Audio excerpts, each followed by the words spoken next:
Assalamualaikum warahmatullahi wabarakatuh. Nama saya Muhammad Reja dari Universitas Muhammadiyah Palangkaraya. Hari ini saya akan menjelaskan tentang kontrol panel. Kontrol panel adalah bagian dari Microsoft Windows sebagai alat manajemen yang memungkinkan pengguna untuk mengelola tugas dan memodifikasi pengaturan pada perangkat keras maupun lunak. Untuk membuka kontrol panel, yang pertama bisa melalui shortcut yang biasanya telah disediakan, dan bisa juga melalui pencarian. Ya, dan ini adalah tampilan dari kontrol panel. Saya juga akan menjelaskan tentang bagian-bagian dari menu-menu yang ada di kontrol panel. Yang pertama, System and Security. Di sini ada lagi menu lainnya. Yang pertama adalah Security and Maintenance, yaitu untuk mengkaji status pada komputer dan mengatasi persoalan, memecahkan masalah umum komputer, serta mengubah setelan kontrol akun pengguna. Kemudian ada Windows Defender Firewall, yaitu untuk memeriksa status firewall dan mengizinkan aplikasi melalui Windows Firewall. Kemudian ada sistem, yaitu berguna untuk melihat spesifikasi komputer yang sedang digunakan. Kemudian ada Power Option, yaitu untuk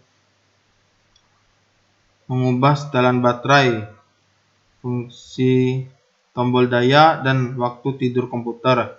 Kemudian ada File History, yaitu untuk menyimpan salinan cadangan file dan mengembalikan file history. Kemudian ada Backup and Restore, yaitu untuk percadangan dan pemulihan Windows 7. Kemudian ada BitLock Drive Encryption, yaitu untuk mengelola BitLocker. Kemudian ada Workspace, yaitu untuk mengelola ruang penyimpanan. Ada Work Folder untuk mengelola folder kerja. Kemudian ada Administrative Tool, yaitu untuk mengosongkan ruang disk, defragmentasi, dan mengoptimalkan drive, membuat dan memformat partisi hard disk, melihat log aktivitas, serta menjadwalkan tugas. Kemudian ada Flash Player, biasanya ini cuma tambahan, tapi kalau seandainya diklik, maka kita akan dikirim ke pengaturan Flash Player. Kemudian di sini ada Network and Internet. Dan di sini ada lagi pembagiannya. Yang pertama ada Network and Sharing Center untuk melihat status dan tugas jaringan, menyambung ke jaringan tertentu, serta melihat status komputer dan perangkat jaringan. Kemudian ada Internet Option untuk mengubah halaman muka, mengelola add-on browser, serta menghapus riwayat penelusuran and cookies. Kemudian ada Hardware and Sound. Di sini yang pertama ada Device and Printer, yaitu untuk melakukan pengaturan terhadap printer yang terdeteksi pada komputer, menambah perangkat mouse, manajemen perangkat, dan mengubah opsi pengaktifan Windows to Go. Kemudian ada Autoplay, yaitu untuk pengaturan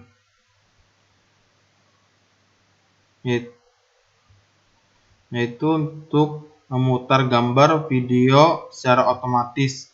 Kemudian ada Sound, yaitu untuk pengaturan suara pada komputer. Kemudian ada opsi daya, melakukan pengaturan pada fungsi kebutuhan tenaga. Kemudian ada Windows Mobility Center untuk menyesuaikan pengaturan mobilitas yang biasanya digunakan, serta pengaturan sebelum memberikan presentasi.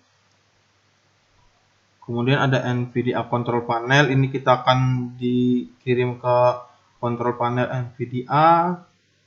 Kemudian ada Asus Smart Gesture, ini biasanya ada pada laptop. Kemudian ada Realtek HD Audio Manager. Kemudian ada program. Di sini ada lagi pembagiannya. Yang pertama adalah program and fitur, yaitu untuk mengatur aplikasi yang ada di komputer, baik itu untuk menginstal ataupun digunakan untuk menguninstall program yang ada pada perangkat. Kemudian ada default program, yaitu untuk mengembalikan komputer pada pengaturan awal.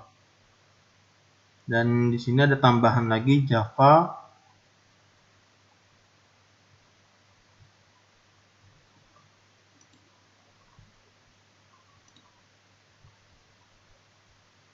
Dan apabila diklik, maka kita akan diantarkan ke pengaturan Java.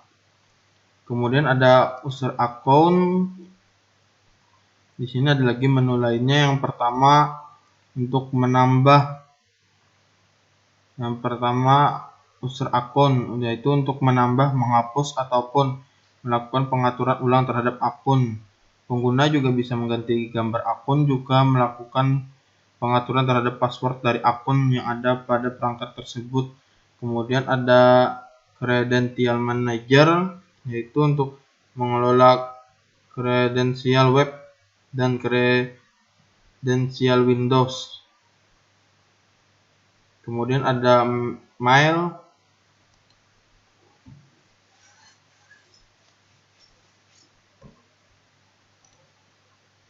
yang mana apabila kita klik, maka kita akan dikirim ke pengaturan mail. Kemudian ada Appearance and Personalization.